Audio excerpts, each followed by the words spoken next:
Number 6, under my leadership, America will encourage domestic production instead of punishing it.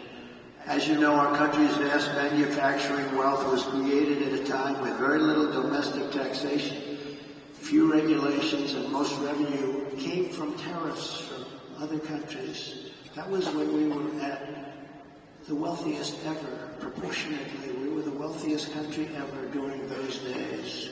That was before income tax came along. Now we foolishly do the opposite. We impose lower tariffs and no tariffs on foreign producers. We have the lowest tariffs of any nation in the world. And we relentlessly punish our own companies for doing business in America. You do business in America, you're punished tremendously. I have many, many companies come to me, sir, I can't compete. They're sending kitchen cabinets, washers and dryers, everything. I can tell you, every motorcycles. They're sending them here, sir. We can't compete. And I made it so they could compete and thrive. Every one of those people, we should get them up and talk to you one day, because every one of those people comes up to me, and every time I see them, they hug me, they kiss me, they love me, because I saved their businesses. I intend to reverse this model and once again turn America into the manufacturing superpower of the world. We can do that just with being intelligent. The key to this effort will be a pro-American trade policy that uses tariffs to encourage production here and bring trillions and trillions of dollars back home. And you know what? We deserve it. We've been helping other countries get rich at our expense. For the last 50 years, we've been pouring our money into other countries, getting nothing for it. We protect them militarily. We do so much for them. We get nothing. My plan is that if you open your factory in Wisconsin, Pennsylvania, Michigan, Minnesota, anywhere else in our country, you don't pay a tariff tax. You don't pay a tax. You make the product here. But if you move your production outside of the United States and send it back here, which people are doing now, and I stopped it. I stopped it cold. But they've changed that already. Then you have to pay a very substantial tariff to get your product back into the country. The result will be that everybody in the world will want to be here, and they want to produce here. They're going to want to produce their product in America. It's going to say made in the USA. We will be able to build ships again. We will be able to build planes again. We will be able to build our military again from within, all from within. We will create the biggest, greatest, and strongest middle class in the history of our country. We will have tens of millions of high-paying jobs in manufacturing, transportation, defense, as well as all of the sales and support of export jobs. Our auto industry will be the biggest beneficiary. In short, it will be a national economic renaissance just by using our heads, by being smart, by not letting other countries take advantage of us. They've been doing it for so long. It's so sad to see. And I know them all, and they laugh at us behind our back. They can't believe how stupid our leadership has been for so many years. We will ensure that the United States has a giant steel industry, an aluminum industry, a manufacturing base, and a defense base. We want an industrial base that can take care of our defense needs 100%.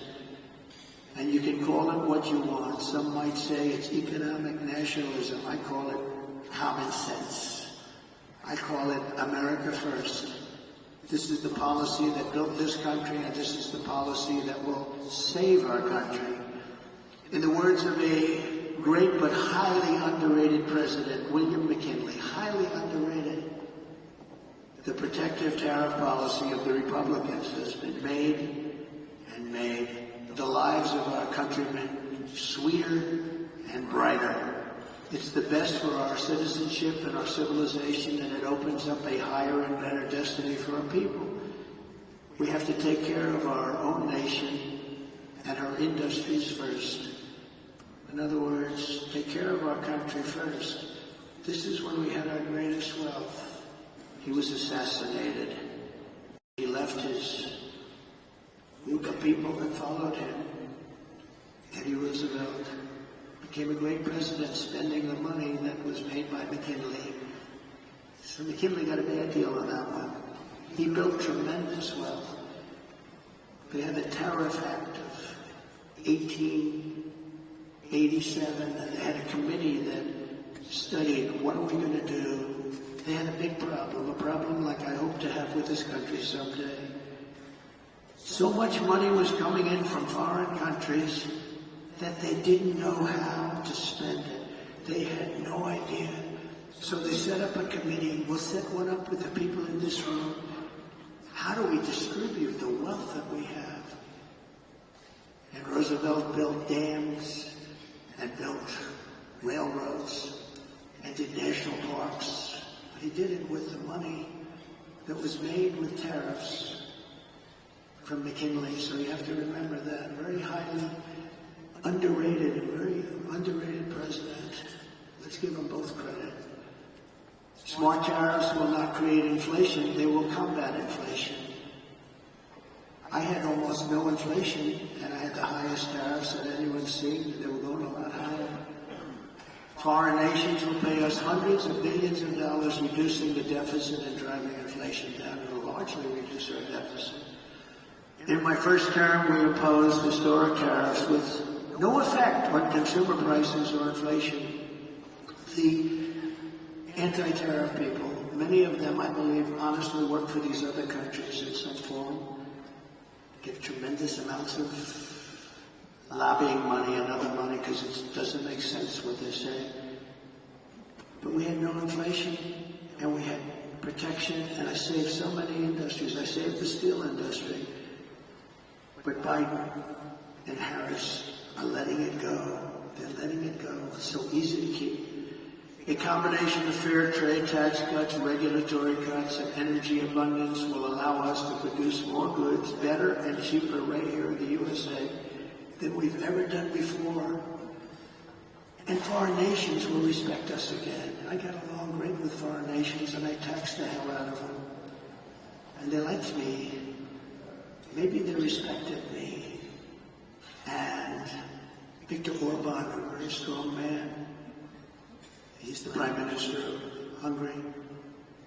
He said the only thing missing from the world right now is President Trump. He kept the world safe because everybody was afraid of him. I don't like that term, but that's the term he used.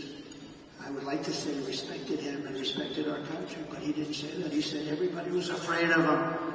He said China was afraid, Russia was afraid, they were all afraid. Kim Jong-un, I got along great with him.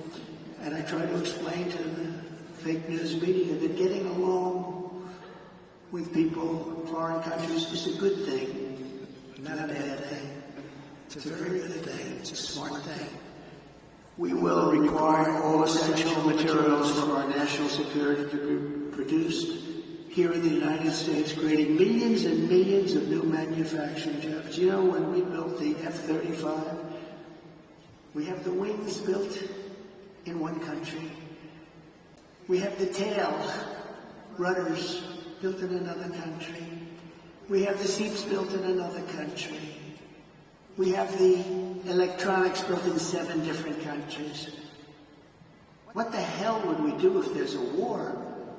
And we'll end up fighting half of those countries, and we don't want to have a war because right now we're closer to World War III than we've ever been in our lives. With Russia, Ukraine, which would have never happened if I was president. With October 7th in Israel, the whole Middle East is blowing up. Would have never happened. That would have never happened.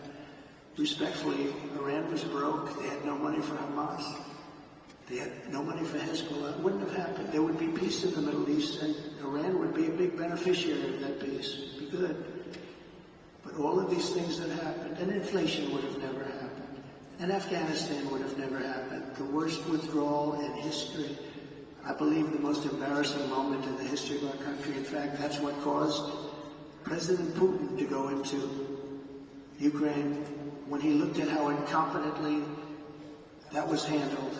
He looked at it and he said, man, they're incompetent.